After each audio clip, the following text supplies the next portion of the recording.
Alors le col Saint-Pierre, deuxième manche du championnat. Le changement radical de la première manche qui est Bagnols-Sabran. On arrive sur une course qui est large, qui est rapide, qui est beaucoup plus longue. 2 premiers kilomètres très serrés, très techniques, vraiment typé un peu Bagnols-Sabran pour le coup. Donc on est dans le bain tout de suite, mais avec voilà, un rythme à garder, des virages quand même qui s'enchaînent avec de la moyenne vitesse.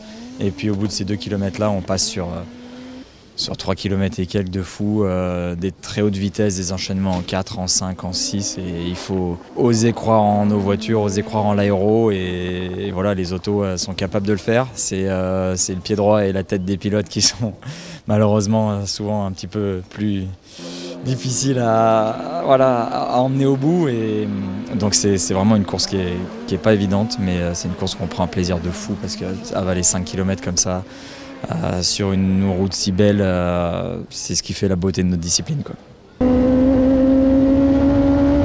Par exemple, au bout de la grande VMAX, il y a un gauche très très rapide qu'il faut oser tenir et pour se jeter dans ce fameux droite qui nous emmène très très loin.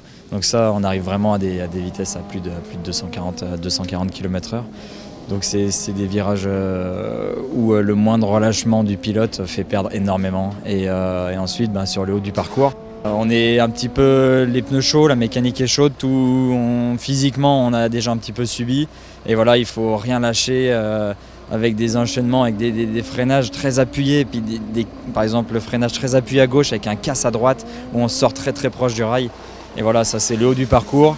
Et il faut maintenir ce rythme jusqu'à l'arrivée. Et c'est le gros challenge du col Saint-Pierre.